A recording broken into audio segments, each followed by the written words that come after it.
So mister Rudran, ஒரு நாளைக்கு எவ்வளோ நேரம் தூங்குவீங்க?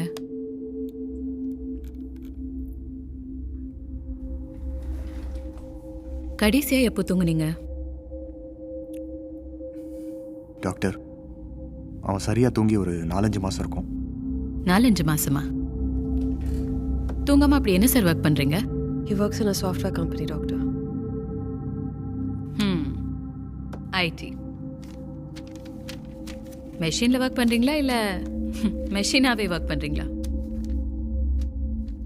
நீங்கள் உங்கள் பாடிக்கும் மைண்டுக்கும் அதிக ஸ்ட்ரெஸ் கொடுத்ததால தான் இந்த ப்ராப்ளம். சராசரியாக ஒரு மனுஷனுக்கு 7லேருந்து 8 மணி நேரம் தூக்கம் அவசியம். அப்படி நீங்கள் தூங்காமல் பிரெயினுக்கு அளவுக்கு அதிகமாக ஸ்ட்ரெஸ்ஸும் டென்ஷனும் கொடுக்கும்போது தான் அதுக்கு தேவையான ரெஸ்ட்டை உங்களை கேட்காம அதுவே எடுத்துக்குது. தூக்கம் ஒரு பக்கம் இருக்கட்டும். இஃப் ஐம் நாட் ராங், நீங்கள் உங்கள் ஒர்க்கில் மல்டி டாஸ்கிங் அதிகமாக பண்ணுவீங்கன்னு நினைக்கிறேன்.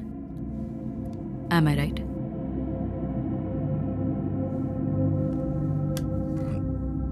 சி, மல்டி டாஸ்கிங் இன்னைக்கு எல்லாருமே செய்கிறது தான். பாட்டு கேட்டுக்கிட்டே நியூஸ் ரீட் பண்ணுறோம், காஃபி குடிக்கிறோம். சில பேர் இது எல்லாம் செஞ்சுக்கிட்டு காரும் ட்ரைவ் பண்ணுவாங்க. அதுவே அளவுக்கு அதிகமாக போனால் மூளை தடுமாற ஆரம்பிச்சிடும். உங்கள் கேஸில் இதுதான் நடந்திருக்கு. இதை பிளாக் அவுட்னு சொல்லுவாங்க. வேலை வாழ்க்கையில் ஒரு பகுதி தான், ஆனால் ஆரோக்கியம் அதுதான் வாழ்க்கையே. இப்போ உங்களுக்கு தேவை இது மட்டும்தான்.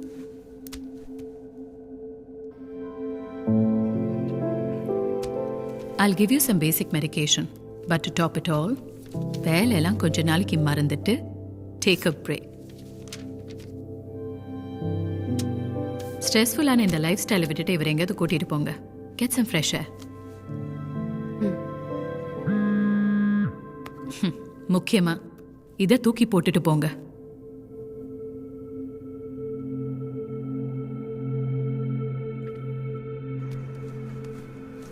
நான் சொல்றது உனக்கு புரியலையா? இந்த வேலையை வேணா ஒரு மண்ணு வேணாம், தூக்கி போட்டு வா. தூக்கி போட்டு சோத்துக்கு என்ன சிங்கி அடிக்கிறது? நிலா, நான் தான் சொல்றேன்ல, என் ஒர்க் முடிஞ்சது கிளம்பலாம். என்னடா ஆச்சு உனக்கு? ஏன் இப்படி வேலை வேலைன்னு தூக்கம் இல்லாம நிம்மதி இல்லாம? அப்படி என்னடா உனக்கு என்ன விட முக்கியமான வேலை?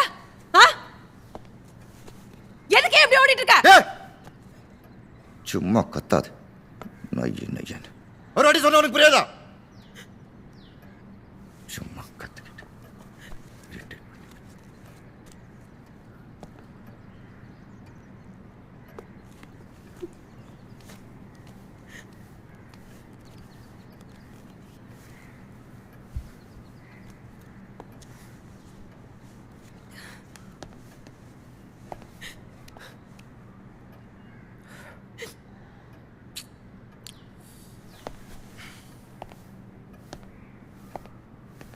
நிலா.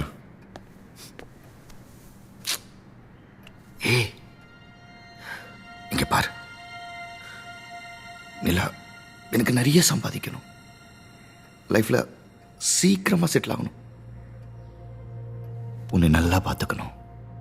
உங்க அப்பா பார்த்துக்கிறத விட இந்த இந்த ப்ராஜெக்ட் கிடைச்சது எனக்கு ஒரு biggest opportunity. I want to materialise it. Please புரிஞ்சுக்கோ. பணம் தான் எனக்கு சந்தோஷம்னு நினைக்கிறியா ருத்ரா? காசு பணம்ல நான் சின்ன வயசுல இருந்து நிறைய பார்த்துட்டேன். அதுல இல்லடா சந்தோஷம். எப்போ எங்க அப்பா பணத்துக்கு பின்னாடி ஓட ஆரம்பிச்சாரு, அன்னையில இருந்து என்னை விட்டு வேலைக்கு போயிட்டாரு. அவர் பாசத்துக்காக ஏங்குனேன். எங்க இருந்தும் நீ வந்து என்ன சந்தோஷப்படுத்தின. இனிமே எல்லாமே நீதான் நினைக்கும் போது என்ன விட்டு போறேடா.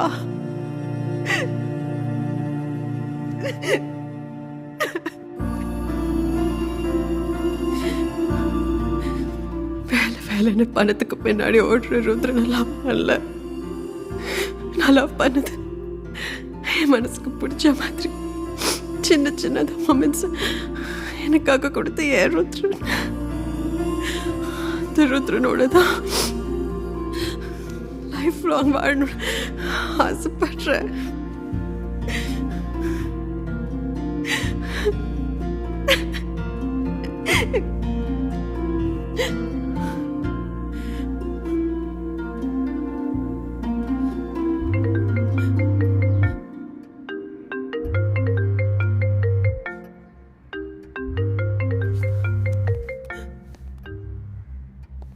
சொல்டா. மச்சான் இங்க ஷாம் கத்திட்டு இருக்கான்டா, எங்கடா இருக்க? வந்துகிட்டு இருக்கேன்னு சொல்டா.